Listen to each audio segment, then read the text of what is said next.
Hello everybody, joining in this live session. Welcome if you're joining this live, welcome if you're watching this on the replay.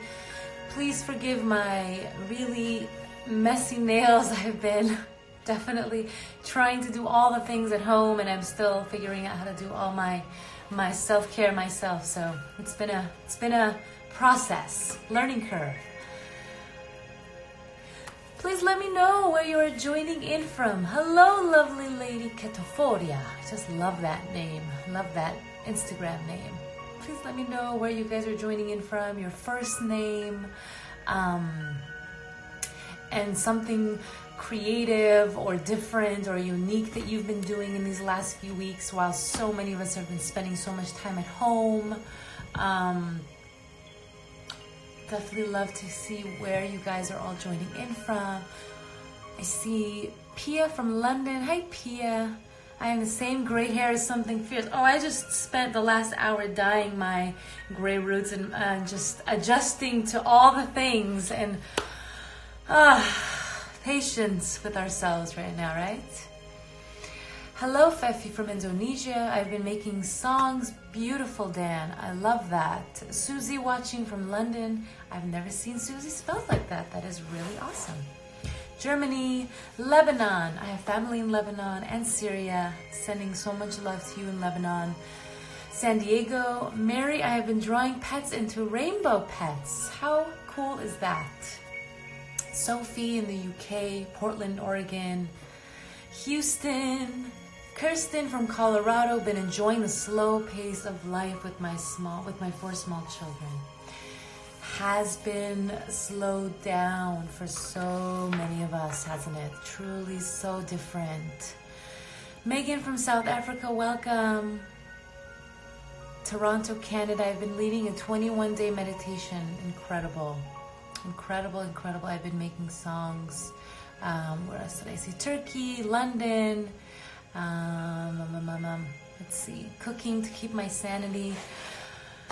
I'm doing good. Thank you so much for asking. I'm doing good. Me and my partner Brian are spending a lot of time at home. You know, it hasn't been too crazy of a transition for us because we both have been used to doing a lot of work from home.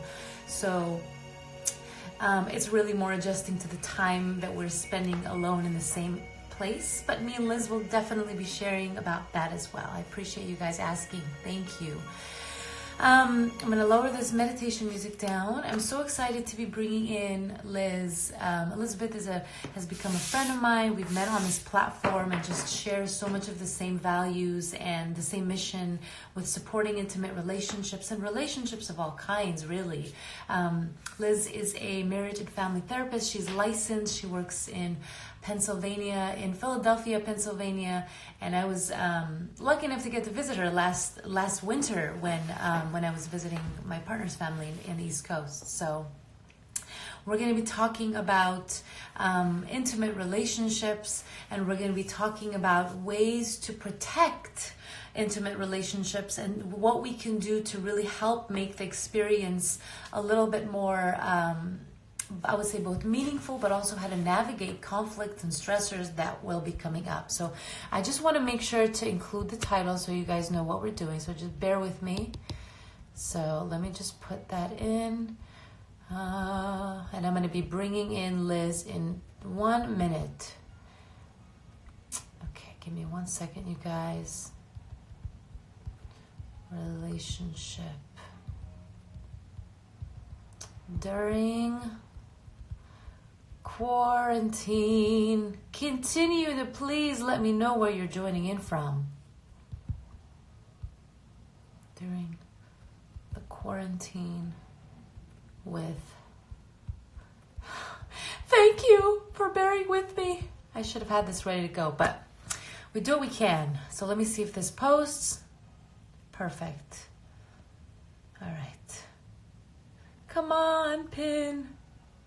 It's saying I've been frozen. Are you guys seeing me clearly? All right. And for those of you that don't know me and that are joining for the first time, my name is Silvy Khoucasian. I work as a relationship coach. I talk a lot about boundaries and attachment styles, and I do a lot of my work on marrying both of those things. And I'm gonna bring Liz on. Let's see if I can find her here. Oh, there she is. Fingers crossed. Okay, good. You guys can see me. I'm glad to hear that, because somebody was saying you frozen. Liz, you can see me. That's good. Hi. Good to see you. My beautiful friend. My light is like so yellow right now. It's pretty. It looks yellow. You look like you're glowing under the sun. You're getting a sun bath right now. Yes, exactly. That's what's happening right now. I'm turning my volume up. Give me 1 second. Perfect. Okay, cool. All is good now. Good to see you. So good to see you. I'm so glad that we were able to do this. I wish we were doing this in person together so much. I know. That would be so fun. But we are literally social distanced right now. I know. If anything, it's like, oh man, managing relationships and just staying connected during this time is just something, man. Yeah, it really is. I think it's hard whether you're in the same place or you're really far apart. Absolutely. Absolutely. Well, I'd love for you to introduce yourself. I feel like most people that are on here already know who you are. But I would love for you to introduce. Someone said, Liz, that light is terrible. I don't know what light it is. That's the problem. It's like the only light in here. Actually, it's a little better when you turn an overhead light on. That might be better. Yeah, let's try it. Thank you for your patience, you guys. Is it still just yellow, or is that better? You know what? That's much better. No, actually, when you sit down, it's something about that specific spot. But it's okay. There. Yeah, there you go. Yay! Okay. Problem solved. Liz, you look great. Disregard him. Ugh, everybody has an opinion on social media. When you're on it, you get used to it. You do. Well, please introduce your beautiful self. For people that don't know who you are, they should know who you are, and they should be following you on your Instagram page, because you post the most incredible and loving and compassionate content that is just everybody needs to see.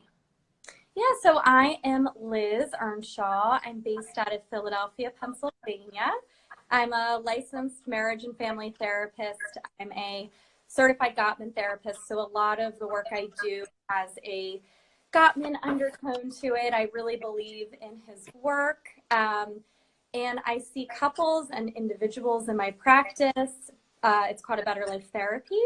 And I also support people in my membership program. It's called Love Lessons 365, where I help people each month kind of figure out how to have healthier, happier, more fulfilling relationships. Not just romantic. All of our relationships matter. Amazing. Is your membership currently open right now? It is closed right now, but we're actually opening it in April. So April 1st, it'll be open again. Okay. And can people sign up for the waiting list for that? They can. If you go to the link in my bio, you can. Hi, Lauren. If you go to the link in my bio, you can sign up. I'm sorry. I have to read this message because it's just too much. Just so you guys know, Silvy supports pedophile Tom Hanks. I saw her like one of his pictures. If you didn't know by now, he's a pedophile. Unfollow. You guys, seriously? What the F is going on with you guys?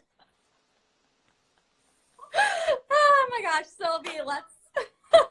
We're gonna this is gonna be another meditative practice, right? Every time I do these in the Turn comments. the music back on.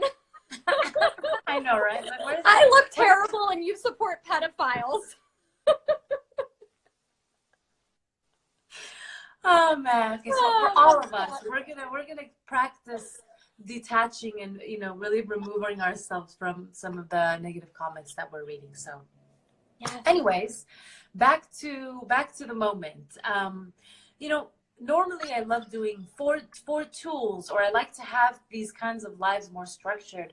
But I found myself, especially with you, Liz, wanting to keep today's conversation a little bit more, just more conversational, a little bit more about mapping out the different kinds of concerns that we're both seeing with couples that we're working with, and then taking that to some conflict tool suggestions. So there's obviously going to be tools. There's always tools, but more so just helping people feel less alone in what they might be struggling with, and the different kinds of relational dynamics that we're seeing. So if you want to just kind of start and just let me know some of the things that you've been seeing with couples that you've been working with, or just in your sphere of your even in your social media experience, and we can kind of bounce back and forth. How's that sound? Yeah, I think that sounds good. So I've been seeing a lot of different things, which I think in general with what's going on right now is the challenge is that we're all experiencing things so differently. And that can either create space for like empathy and trying to understand the different experiences, or a lot of, kind of disagreements and frustrations with each other and all of that kind of stuff. So I've certainly seen some relationships where they feel like this is helping them to thrive. I've talked to couples who are saying that it's the first time in a long time that they've eaten dinner together because they aren't stuck in traffic on their way home for work. But I've also talked to people who they are quarantined from each other, either in the same house because someone is presumed positive right now. So someone's like living, in another part of the home. I've talked to people that they had to cancel trips to see each other. They have international relationships or even long distance relationships in the States, and that's been really painful.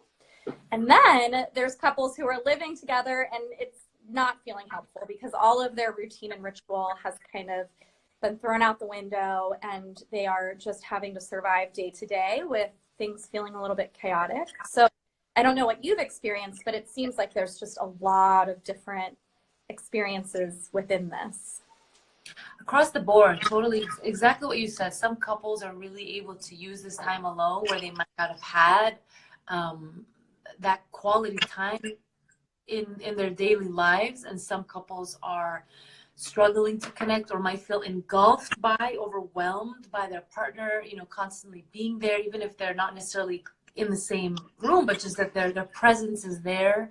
I've been seeing a lot of separated couples, long distance couples, or couples that are one partner stuck in a different country and they couldn't come out in time, and just really having to navigate that relationship with that huge distance between them. And as people that work with relationships so closely, it's like, I know at least for me, it's been this. Also being in this huge unknown and really listening to what people's experiences have been like. Yeah. And I think when we think about how to really make our relationship work during this time, that's a huge part of it, is being able to hear that there is a different experience even for each person in the relationship. Absolutely. And how both partners are going to, like you said, potentially experience the same thing in a very fundamentally different way. Right? Absolutely. Even in my house, there's 3 adults in my house right now. My sister's staying with us, and I'm sure that we're all experiencing this in a different way. We have different anxieties about it, different things that we appreciate about it, and just being able to recognize those differences with the people you love and really hold space for them is so incredibly important. Absolutely. And I've loved that you've been sharing a few themes that have really stood out with me, Liz. And the first one you kind of narrate a little bit already is this notion of rituals, right? Whether we're aware of rituals, some of us have this awareness of this routine and things we might be doing with our partners that we're not really aware of. It just kind of happens automatically, whether it's we wake up in the morning and have our breakfast together, or we go to sleep and we talk about our day, and there's this break of that ritual for a lot of dynamics, and especially so for, I imagine, I don't have kids, but for parents, couples that have children, because the children is now at home, and that's in the middle of a couple's potential time to have that ritual experience. Absolutely. And what does the ritual even look like with the kids? Being able to figure out how you kind of dance together throughout the day. And I think right now a lot of people are stepping on each other's toes. They're still figuring out the dance. That's so frustrating, especially if you had a dance that felt like it was really smooth up until this point. You know, you knew who made breakfast, how you ate it, how you got to work, what happened when you got home. And now everything's kind of up in the air, and it really is challenging to decide we're going to work together on this and we're going to come together instead of we're just going to get angry with each other about all of the stepping on each other's toes. Absolutely. And even just recognizing how each partner really oftentimes holds a different skill set or might be stronger in a particular area. Maybe the partner that is really the one that not values connection more, but is more sensitive to that disruption of connection and might appear to be the more anxious, more anxiously responding or pressuring the other partner. It's like, how can we not look at what that other person necessarily is doing as a bad thing, but just like, hey, this is maybe their radar is a little bit more sensitive right now, and allow myself to take on their influence. Or a partner that perhaps, like my partner, he's the one that's holding all the input, the news, the information, and I don't hold any of that. I mean, obviously I know what's going on. I know what's, going on in the world generally, but he holds space for the details. He's the one that he's very comfortable with following up on the day-to-day changes. And, it can be very easy for me to be critical around that. Like, why are you, doing all this? But if it wasn't for him doing that, I would not know what's going on for a big part of the experience. So I think just recognizing the different strengths and making space, even if it can be potentially triggering, is like this thing to learn to tolerate. Absolutely. And I think, though, like, you're making a really important point that I think what you're kind of talking about is these differences need to be kind of respected and tolerated, but like they really need to be respected. So if he was coming and sharing with you constantly, yes, there's another upsetting piece of news, and guess what happened, and that wouldn't really be respecting your difference, that you don't really want to have all of that intake of information all of the time. The same as if you yelled at him and said, what's wrong with you? Why are you looking at this? It's so ridiculous. You're obsessed. That wouldn't be respecting what his needs are in this situation.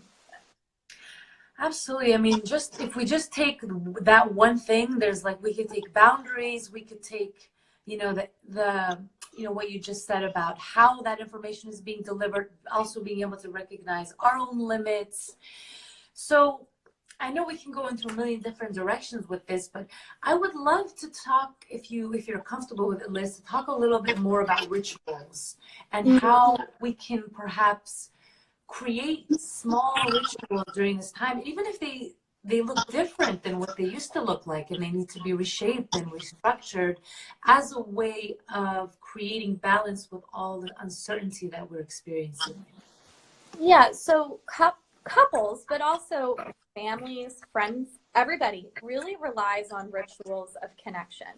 And a lot of times we don't even recognize it. And I think a lot of us are actually starting to recognize we had a lot more rituals than we realized that we had, now that we don't have access to them. But when we have rituals with the people that we love, when we have reliable periods of time to connect, then life feels a little bit more secure, right? And so particularly during this time of insecurity for so many people, it's really important that we find ways to reliably connect with our friends, our family members, our children, our partners, so that we know that at least that relationship is safe. And interestingly enough, when the world was maybe a little bit more stable, that this wasn't all going on, you probably had a lot of rituals that you don't even recognize you had, but there was a dance that you did throughout the day, and you kind of knew, particularly if you're in a very healthy relationship, you knew, even if I don't see my partner all day, I know that we always sit down and watch TV at the end of the night. Or even if I don't get to watch TV at the end of the night with my partner because we're both doing work, we always wake up together and have breakfast. Or I rely on receiving texts from them throughout the day that make me feel connected. With the big shift in lifestyle for many people, a lot of those rituals are just not realistic anymore. I'm thinking about my own relationship.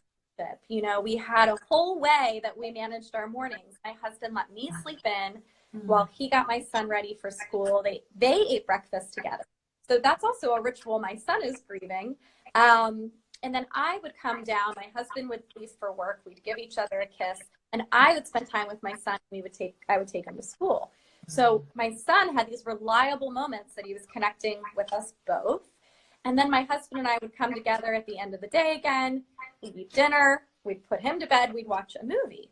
But now, because we both have to manage the childcare during the day, I'm working at weird times and my husband is working at weird times. And so we're not having breakfast, he's not having breakfast with my son. We're not able to do the evening ritual that we used to do together. So what do we do to then find reliable ways to connect? And we're having to think, what does that look like now? I love so much that you're emphasizing, Liz, that these are things that we've had that we haven't been aware of, right? That piece of these have been these reliable, whether it's micro moments or bigger moments of, it's almost like there's just micro moments of connection and just being with one another that just, again, happening automatically. And when there's this rupture, it can definitely feel like, the boat is like kind of rocking a little bit, right? Like, how do I now find a way? And even, when you say that, it's like, for me and Brian, it's like, even if we haven't really connected all day, like going to bed at night, when we're in bed, that's the time where we vent, we kind of have that check in. And if that were to be disrupted, I know for a fact that I would be severely impacted by that. So, figuring out, and maybe even for those of you that are watching, as Liz has been sharing this, if you've noticed a particular sense of anxiety around a particular time, or if something has been missing, this could be a piece of that alongside of everything else that's going on. And it's valid. It's a very valid thing when something we've relied on that has been so consistent is no longer there. Absolutely. And this is a time that you really need to know that there's something there to rely on. So having those rituals reminds you that whatever your village is right now, that there is a time where you are going to be connected. So it might be something like, now my husband and I, maybe we decide to go to bed at the same time, which wasn't something we did previously. So just figuring out how to shift those things. And even just being able to tell our partners, right? Like, hey, there was this thing. I know that we're not able to really do that right now, but I'm really sad about it. And validating our partner's experience and not making them, not minimizing it or dismissing the importance of rituals that we might not necessarily value as much for ourselves. What are some other examples of rituals, Liz, that we can kind of, just for people on like a practical level? I love the one you gave, morning time, sharing breakfast, evening rituals. What are some things that we can offer as small little doses of connection, perhaps from your Gottman research that you've worked with? Is there anything that just kind of comes to mind we could talk about? Yeah, so couples often have rituals, whether they know it or not. And maybe you can even sit down right now while you're watching and think about, wow, I guess me and my partner, we do have something that we do with that. But people often have reliable ways that they eat meals together. So that could be breakfast, lunch, or dinner. Doesn't have to be all of them, obviously. Reliable ways that they share affection with each other. So I know that I always get a kiss in the morning. I know that I always get a hug at the end of the day. Like when we're about to make dinner, we always are like embracing in the kitchen. Reliable ways to have fun together. So like, what is your ritual around turning off the serious? What is your ritual around saying it is time to watch TV now? It is time to play a game. Like, we are not talking about work. Rituals. Or coronavirus, right? Yeah, no more talk about that. Yes. The news is going off and we are going to watch something funny. Or rituals around play, right? We're going to do things that are fun together. Couples have rituals around bigger events. So there are daily rituals, like what you do with your mornings together, but there's also reliable ways that you connect. So like every Friday you have a date night, or this is how you always celebrate a birthday. the beginning of the day and end of the day ritual are really big. So how do you greet each other at the end of the day? How do you know it's time to end the day? And then couples also have like random rituals. Like some couples like to read the newspaper at night, or make a cup of tea together and go through that whole process and set the table and sit down. So really there's a lot of very creative ones that I probably couldn't even think of, but those are some examples. Those are extremely helpful. I mean, for my practical brain, it's like, yes, like I can see it visually. You know, you said meals together, carving out time to have fun together, and, you know, intentionally, it's going to be very easy for all of us to get absorbed in what's going on. And part of that is necessary to be safe and to know the day-to-day things that we need to be doing to take care of ourselves and society in general. Right. But we can take 2 hours or an hour and not do that, right? And part of that might feel awkward or uncomfortable, especially if we tend to have higher levels of anxiety, or that we're kind of more information focused or need to know all the facts. But I think that is such an important element of recreating a ritual right now. And the morning and the evening rituals, I absolutely love that, because those are 2 times where we're, you know, probably the most vulnerable. It's like that liminal period of the day where our defenses are kind of softening and we're a little bit more available, and we're a little bit more sensitive and prone to feeling rejected by our partner. So I love that you've given a variety of different kinds of rituals that, and it doesn't mean you have to do all of these. Maybe just pick 1 or 2 and you try it on and see if that feels nourishing for you. Yeah, and if anyone's interested, there's a great book called The Intentional Family, and it talks a lot about rituals and like what they look like when they're created organically, and then also what they look like when you just plan to create them. And there's 3 important parts. 1 is the transition into it, 1 is the actual act, and then 1 is the transition out. And so reading that book is a super helpful way to figure this out. Beautiful. It's called The Intentional Family. I was just reading the comments. The Intentional Family. It's by, the last name is Doherty. I think his first name is William. It's really good, and it gives you a lot of great ideas for rituals and for just figuring out how you want them to look in your own relationship.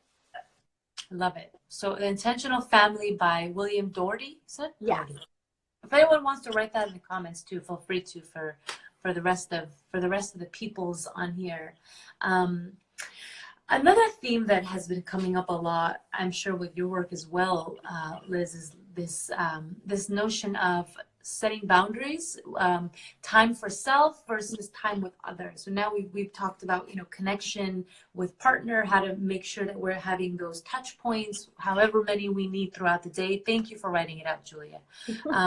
And also there's this, the flip side of that is, how do we have boundaries? How do we have private space? How do we communicate that in a time where, so many of us are feeling very self-protective, and as we should be. It's something unprecedented, and most of us have never experienced anything like this before. Some couples are not even spending time together right now. They're completely quarantined away from each other, those that are not married or not living together yet. Right. And when we're in crisis and when we're dealing with something so big, being able to rely on each other is a huge thing, right? And you wrote a post a couple of weeks ago, The Big Bang, that I really resonated with. And if you want to share what that was a little bit more, Liz. But what I really got from it is, like, big moments like these can impact our relationship in a really huge way.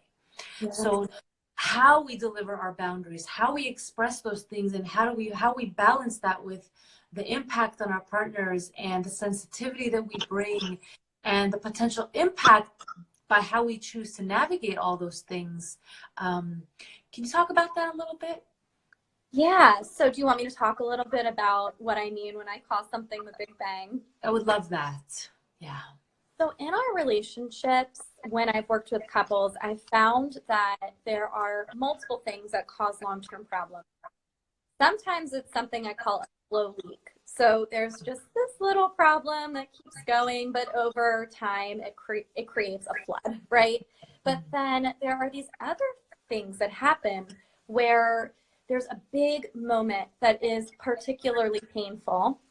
And as human beings, we know that we are secure based off of our attachment system, right? So we have these very painful moments. And just like a baby needs to reach for its parent when it's really scared, we reach and we say, I need you to be here for me. And when the other person, when we perceive that they are not there for us, so it's not always actually true. They might have thought they were being there for us, but when we perceive they weren't there for us, it can be what I call the Big Bang, which is this massive moment in time after you have a baby and your partner is not there for you, or someone in your someone very close to you dies and you don't perceive that your loved one was there for you well, or something like this where you're very afraid and you feel like you're being really let down by the support that you're receiving from somebody. Going past that moment, if it's not repaired well, if it's not managed well, it really makes it difficult to salvage a relationship later on. And so way down the road, you might pass that situation, but you're still feeling like, I can't rely on this person when the world falls apart. And so my trust in them has been broken. I resent them. I'm in pain still over this Big Bang. And so I call it that because really it creates an extinction process in the relationship. So during moments of serious stress, serious pain, you really have a beautiful opportunity to fully connect with your partner and to make them feel loved and supported and to put a lot of money into your emotional bank account. But there's also a lot of opportunity to cause a lot of damage. And so none of us are perfect and none of us are going to be there perfectly for our partners, particularly when we're both experiencing the same stress at the same time. But we really need to be mindful of the way that we are responding, the way that we are being loving towards and supportive towards the people we love, because this is one of those Big Bang moments. This really is going to be one of those moments where people look back and they say, you know what, when I lost my job during the coronavirus pandemic and you told me it was no big deal, I decided right then and there that you didn't love me. Or when I was really afraid because my mom got sick and you told me I was being ridiculous and not to talk about it anymore, at that point I decided I wasn't going to share my feelings anymore. And these are real things that will happen because I've seen them happen with things that aren't nearly as big. But people remember how you responded to them when they were stressed. I wish I could just repeat what you just said 20 times because, I mean, it hits home. Someone's just saying, exactly, Laura, I'm with you. That hits home so deeply that, and the fact that you're, you know, the Big Bang and the coronavirus, like they're just like, what a perfect moment in time where so many of people's primal vulnerabilities are coming up. So it doesn't necessarily have anything to necessarily do with the coronavirus. But like you said, I might be losing my job. I might be finally facing my trauma or my anxiety that I've never really been in touch with before. And I'm really scared. And when you minimize my experience, it's like the most vulnerable I've been. And you're not there for me. So this perception, like you framed it so beautiful, this perception of not being there, even if the person thinks they're being there, the importance of checking in with how we are being comforting and really being curious and open right now is so key. And being able to really put our, put our egos in check or be mindful of that part of us that, you know, especially those of us that think, you know, it's not my job, it's not my responsibility. This is the kind of partner that's going to get into a lot of trouble in this kind of moment in time where they don't feel like it's their responsibility, or like you said, they're minimizing it. I don't experience it the same way. So, I mean, I think this alone is such a core theme that we're going to continue to see a lot of in upcoming months. I think so too. And you know, it's not, you can salvage it. So if any of you are listening and you're thinking, Oh my gosh, I can't believe I told my, and somebody said I would love to deal with relationships gracefully, but step one is the first date. But I also know that you have other relationships. And this goes for our roommate relationships. This goes for our friends, our family members. If you're thinking back and you're going, oh my gosh, I really screwed up because my roommate is crying because she lost a job opportunity because of all of this. And I told her, oh, no worries. Other opportunities will come along. This is really like, you can go salvage it while the window is still open. Like, don't let it scab over. You go back and you just say, I really handled that kind of crappy. I'm very sorry about that. And this is a big deal. And I'm here for you.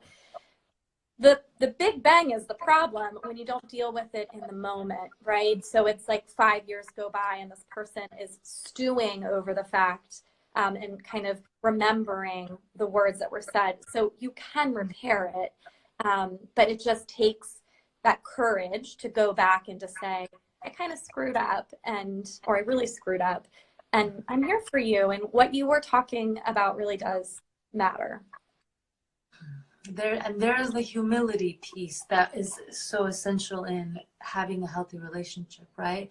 Mm-hmm. And absolutely, I mean, the repair is everything, but like you said, the speed at which we do it is very important. You know, not waiting too long of a period, and sometimes we can definitely repair even when a long period of time has happened. I've seen a lot of friendships during this time. Friendships have reconnected after years of not talking.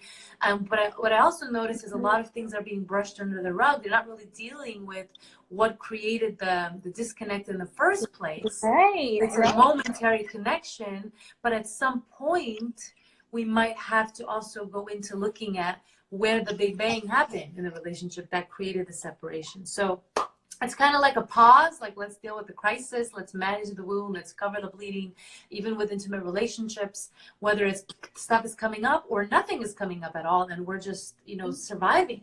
So it can go in so many different directions, but the beautiful thing is that we have so much opportunity to repair once we have awareness of how much of an impact these things have. Mm-hmm. Mm-hmm. Absolutely. And I think that this brings up a good point that you were talking about, is then how do you manage the boundaries? Yes. So how do you not just become a receptacle for stress?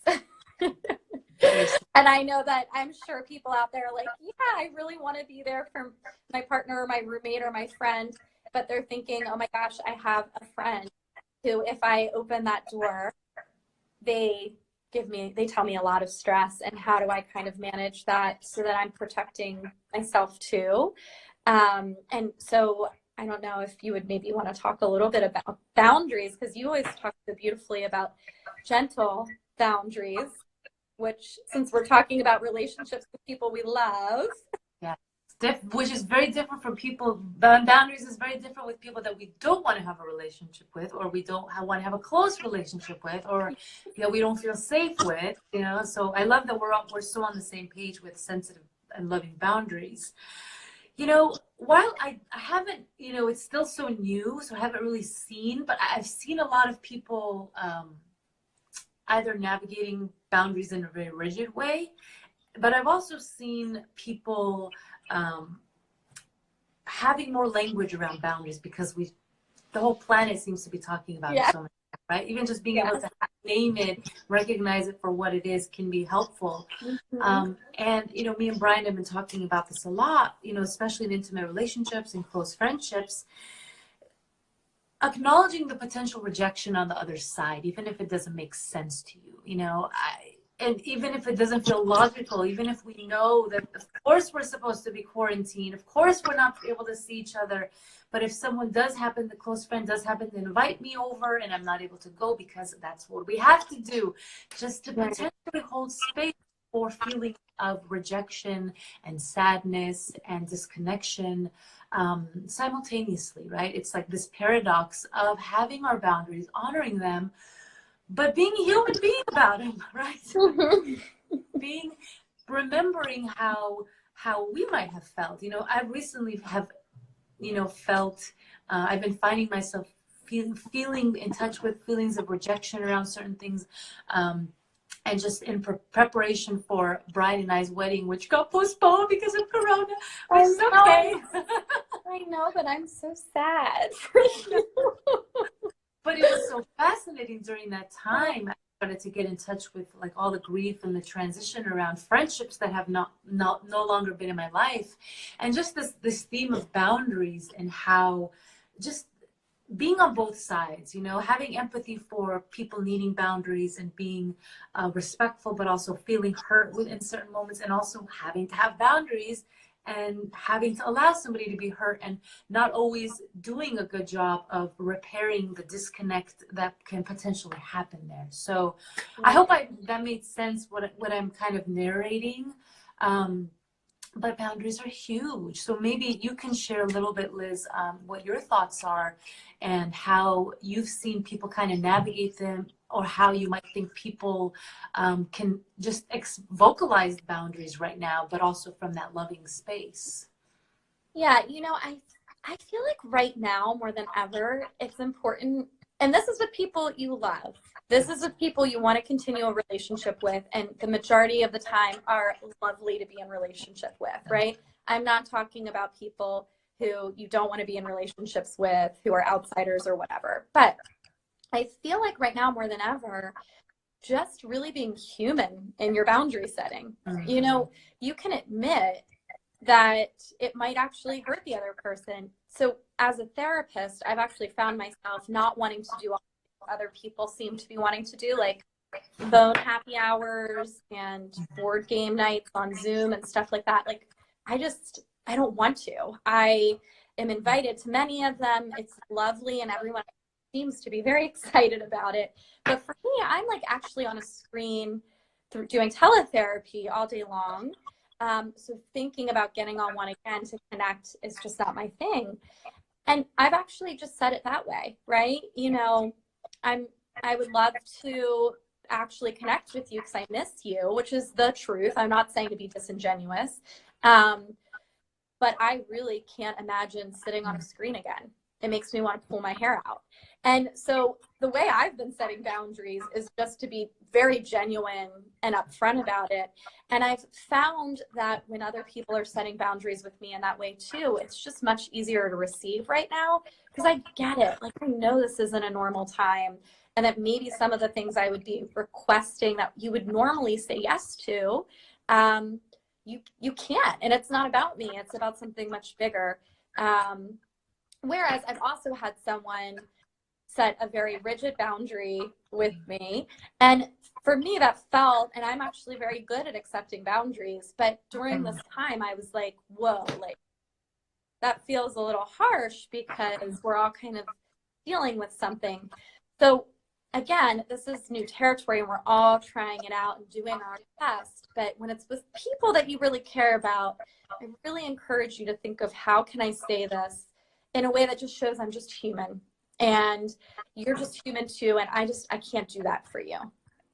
And also, like you said, you're acknowledging that how much you care about the person and that you want to spend time with them and that you miss them. I think just articulating our love for someone as we're saying we can't do something, especially in a time where we're feeling super vulnerable and we know we can't see each other. A lot of us know we can't really be seeing each other, or our capacities are going to be, you know, we might not have as much emotional or just intellectual space.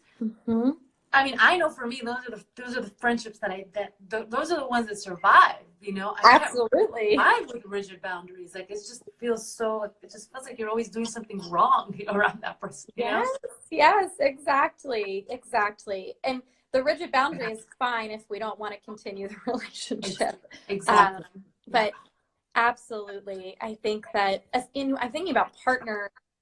I'm thinking about your example, which felt similar to mine. My husband is reading a lot about everything right now.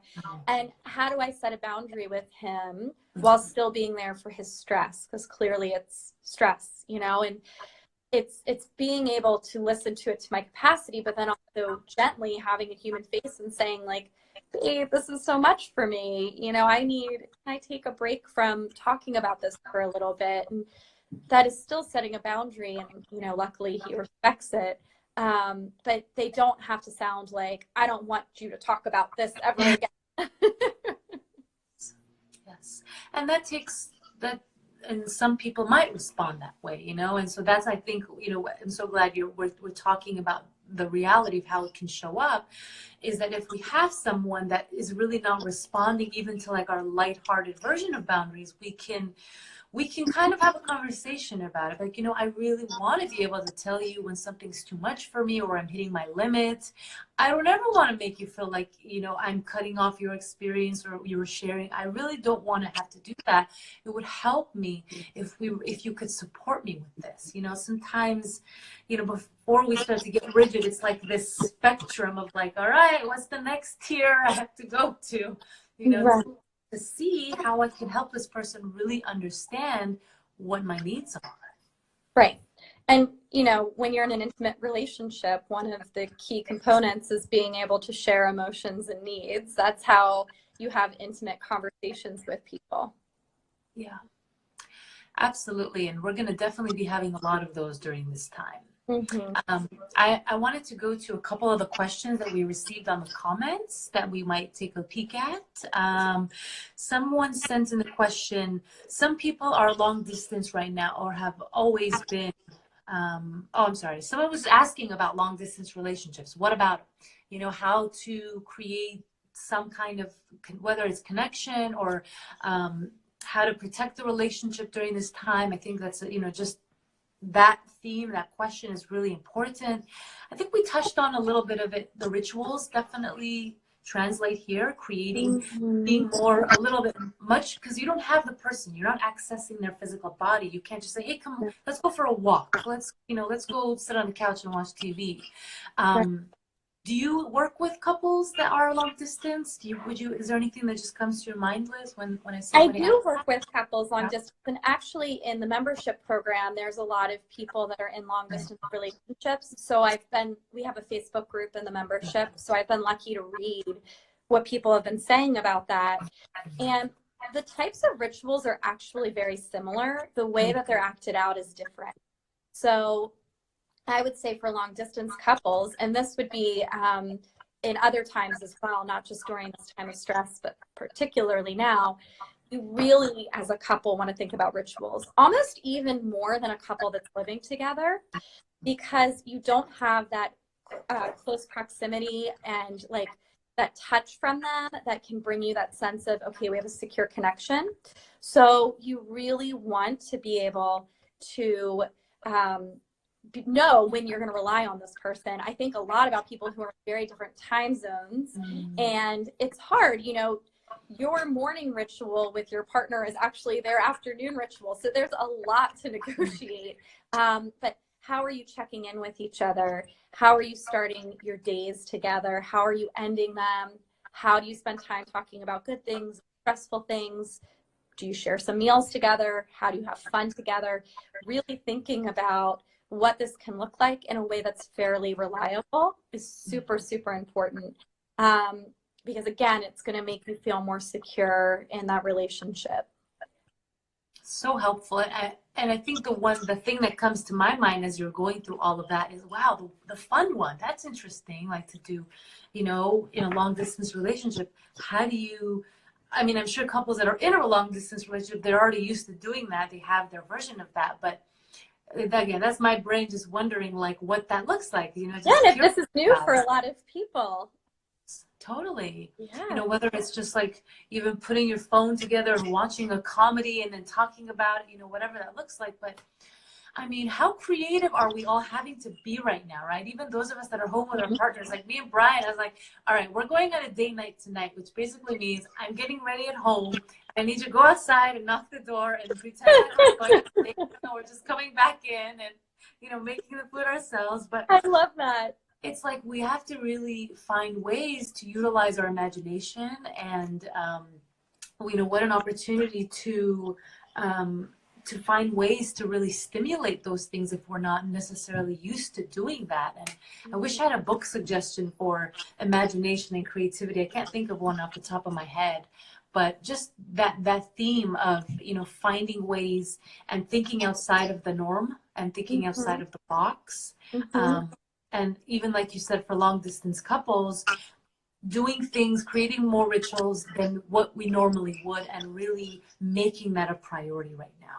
Yeah, some of the people in the membership have had such great ideas. One couple, they eat their opposite meals together because of the time difference. Oh, I love They that. try to do it every day. So like one person is eating breakfast and the other person's actually eating dinner, but they actually sit down at a table and they eat together, and they talk at dinner/breakfast, which is super cute. Other people do dates, just like you said. They get dressed up and they watch a movie together, or you can play games on your phone or whatever it is together, but that you're really marking it as something that was planned and special. I think that's really important.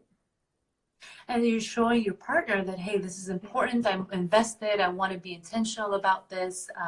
This is as important to me as it is for you. Or what do you need? Maybe I don't need this, but maybe this is something that you need. Some couples need more intellectual stimulation. Some couples, like I know for me, if I don't have my playtime, you know, if we go too many days without that non-thinking play imagination time, I start to feel really disconnected. So I've learned to know that about myself and communicate that. And, you know, Brian's very receptive.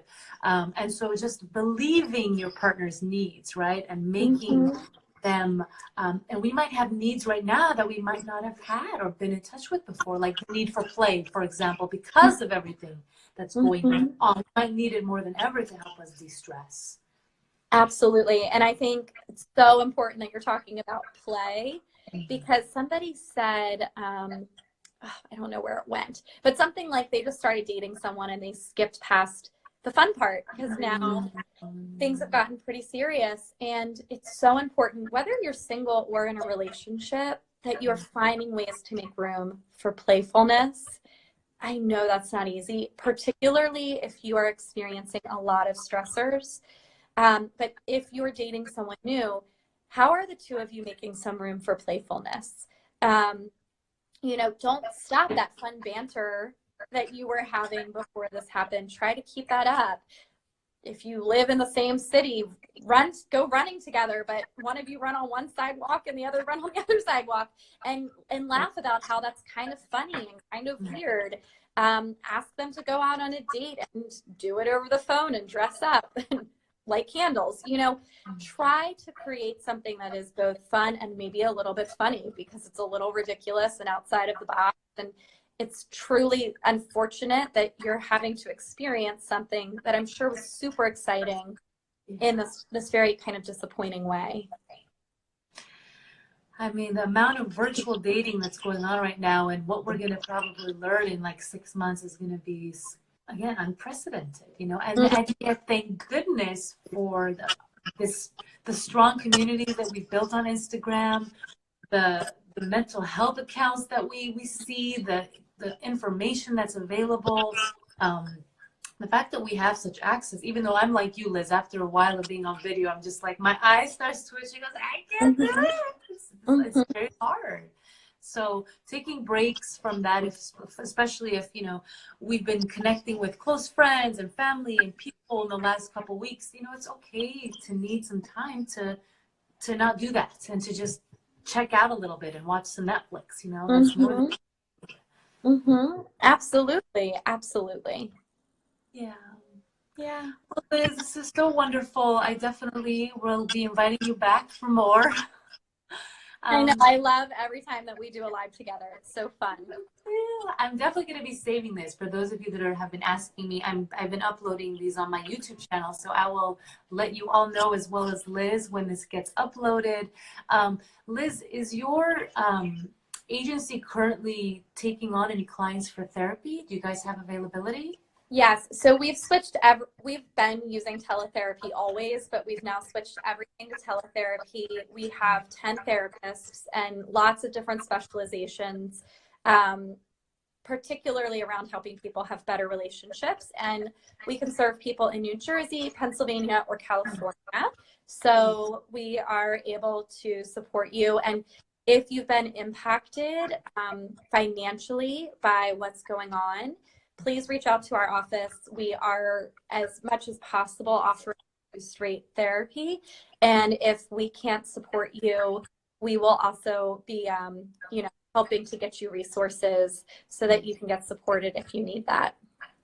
Absolutely. And I mean, even for couples that, you know, it's not the normal way we would go to get, you know, professional support, but there's so many people that have been getting and offering, you know, telehealth and video support for couples. So it can work, and it can be a really great opportunity that while you're home, you're learning some skills on how to navigate conflict and how to create these rituals. I think it's absolutely essential if you find yourself struggling or stuck in your relational or personal experience. So Absolutely. There's been one type of comment that's come up a lot, and I just want to say that I see you. Obviously, we don't have time right now to answer it, but several people have asked about relationships that are ending during this time, or people that have just broken up. And I want you to know that I saw that, and that I see you, and I know that that must be so incredibly challenging. That is a new type of grief that people are experiencing, is ending a relationship and then not being able to get with their social supports during that time. And so I'll definitely be thinking about more ways that maybe I can even just talk about that on my Instagram, because I think that must be really hard. Well, you're so amazing for going back to that and just speaking to that. And you're right. I mean, it's a completely different experience than what we've tended to see. So offering support would be amazing. Yeah. So we see all of you. We know you're all feeling challenges in your own way. And somebody asked us, Molokai. I don't know where Molokai, New Jersey is, but our office is in Philadelphia. But since everything's remote right now, our office is actually completely online until we're able to go back into the office. Thank you, everybody. It was so nice to see all of your names tonight and be connected with you all. Oh, so wonderful. Thank you all for joining in, for your questions. I know we didn't get to so many of the questions, but I hope the concept of rituals and boundaries and playfulness. What else was another key thing that we really dove into today? The Big Bang and being sensitive around that. You know, I hope you think about them, reflect about them in a very compassionate and gentle way. And it serves you deeply during this time. We send you so much love, and thank you so much for being here, Liz. Thank you for having me. Good night, everybody. Good night, everybody. Bye. Bye.